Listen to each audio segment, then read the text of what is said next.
I made the most important decision of my life when I was 9 years old. That was the year I decided to write a story about a serial killer.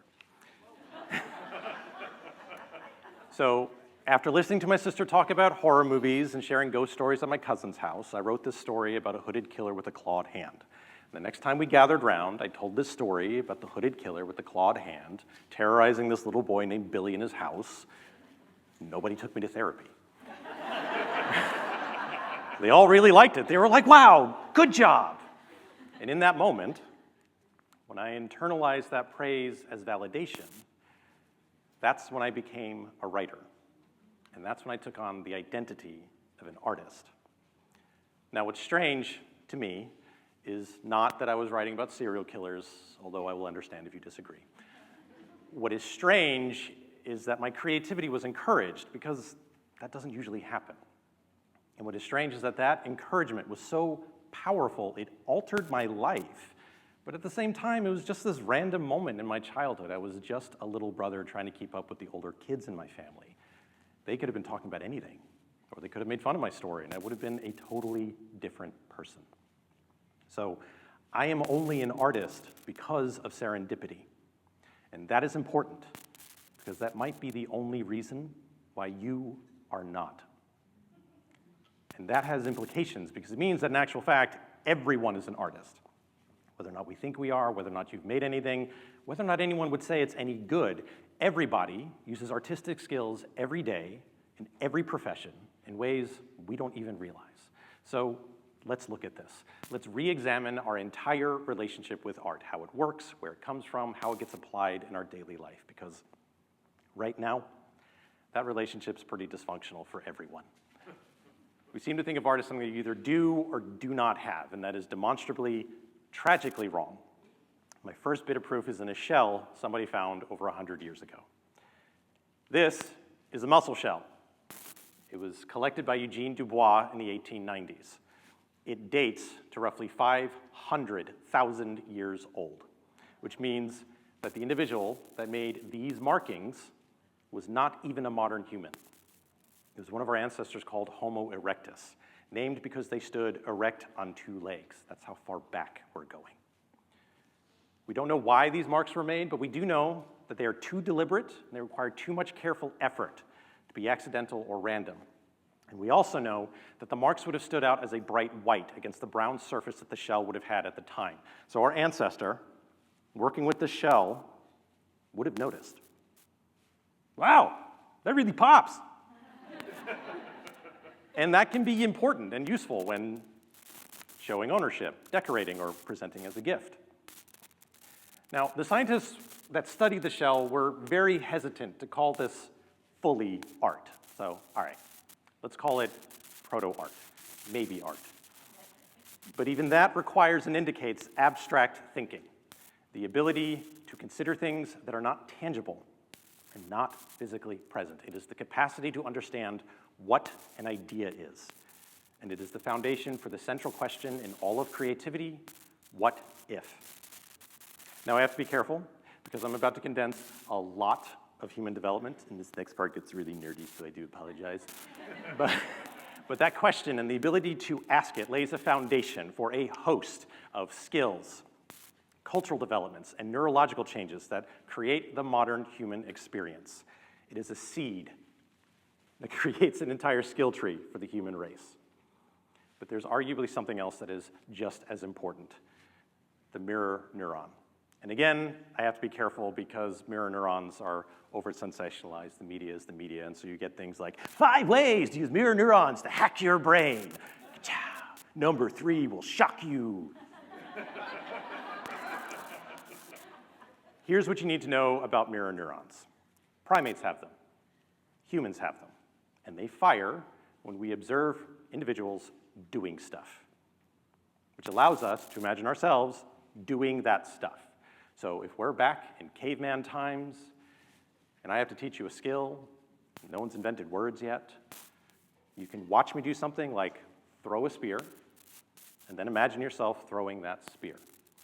But here's the interesting thing about mirror neurons. They fire whether or not the stimulus is real. So I don't actually have to be physically present every time you imagine yourself throwing the spear.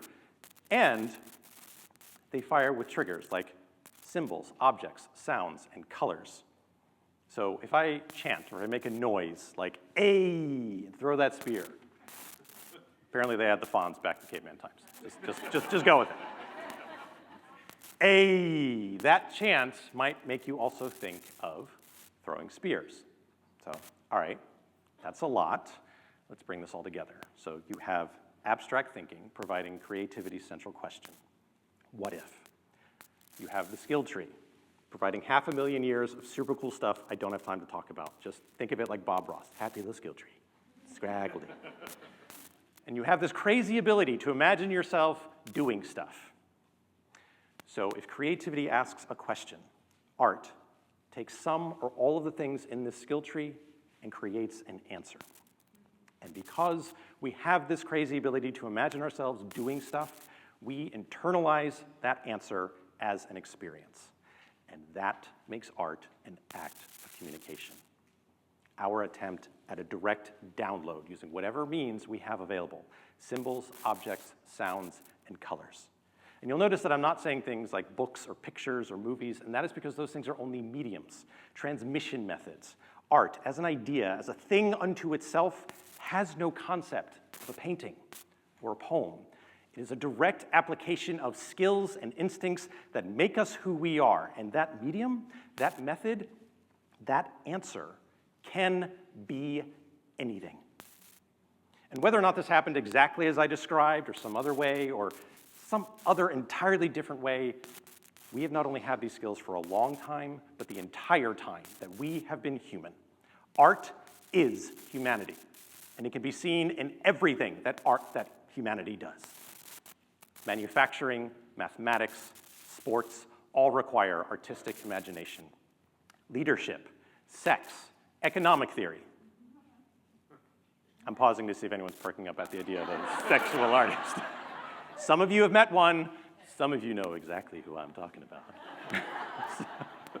Software coding, product development, business.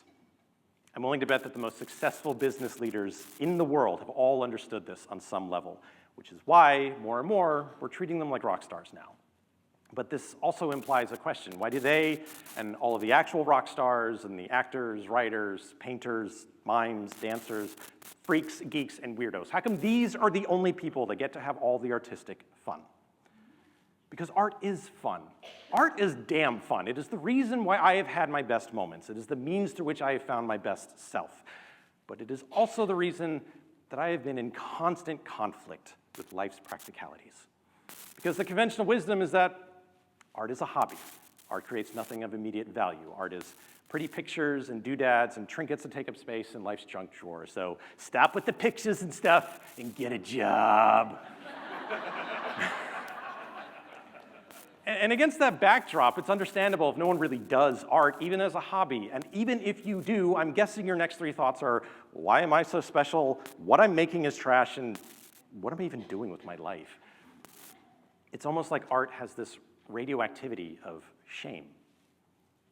And in fact, in 2014, Dr. Vano Baguetto created a term for this. He called it creative mortification. While writing in the journal Psychology of Aesthetics, Creativity, and Design, he describes it as a suppressive force that goes beyond your basic negative feedback and creates such strong discouragement that it kills your aspirations entirely. His research goes on to conclude that shame is one of the primary reasons that we stop expressing ourselves. So we'll make something, we'll put ourselves out there, and then we'll get kicked in the teeth for it. We get punished for art, either swiftly and severely or slowly over time. It gets strangled out of us. And either way, the message is the same. We get taught that art is for artsy people. And may God have mercy on their leprous soul. Unless they're successful, in which case they are amazing, wondrous geniuses who have talents and abilities that you shall never have. We all know that's not true. We know that's not true, and we also know that every successful artist was first an unsuccessful freak, geek, and weirdo. So again, what makes them so different? What is the difference between them and everyone else? Simple. They never cared about being radioactive. And so I encourage all of you to find something, pick anything, and ask what if. And let your answer be as big or small or weird as you want. Just enjoy making something. That changes everything. Out west, there's a guy named Bill Becker, and he wanted to make matchstick dollhouses for his grandchildren. Unfortunately, he wasn't very good at it, so he switched to landmarks. This is his model of Yankee Stadium. It took 4 years, 75,000 matchsticks, and it was eventually shown in the actual Yankee Stadium. While working with the Across Town Repertory Theater, we made a model set out of cardboard and craft paint and twigs, and this let us make our actual set out of actual trees. This is a photo from the set build. And that show was one of the most successful of that season. But don't worry if you can't start from places like this. I show you this to show you that art grows. You have to remember, Mr. Becker never finished his first dollhouses, and I got started on really crappy game pieces. So these are all supposed to fit together in straight lines and at right angles. These are supposed to be treasure chests. And I just kept making stuff. I kept making stuff until eventually I made this, which is visually distinct, may or may not resemble something you recognize. Don't ask me about Bruno. I don't know who he is. We're not supposed to be talking about him anyway.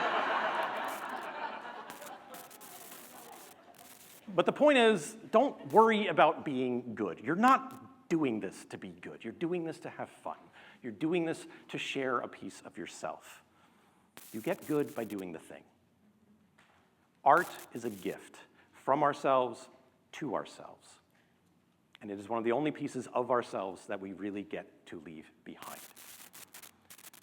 And if you do this, if you make this a part of your life, your mental health improves, cognition, well-being, memory, problem-solving skills, empathy, memory. Nobody? All of those things improve, according to multiple research studies, multiple universities, and multiple medical research organizations. And what's strange is that you can enjoy all of these benefits while hardly having to change any part of yourself. What is strange is that you could make something under the most casual and mundane of circumstances that profoundly touches somebody else. But what is not strange is that serendipity is here again. Because my goal is to encourage all of you the way my family encouraged me. There is art in all of you. Art that the world will benefit from seeing. So go forth. Do the thing. And don't worry about freaking anyone out. It's not like you're a 9-year-old writing about serial killers. And I mean, like, I mostly turned out okay, so it's fine. It'll be fine. Thank you.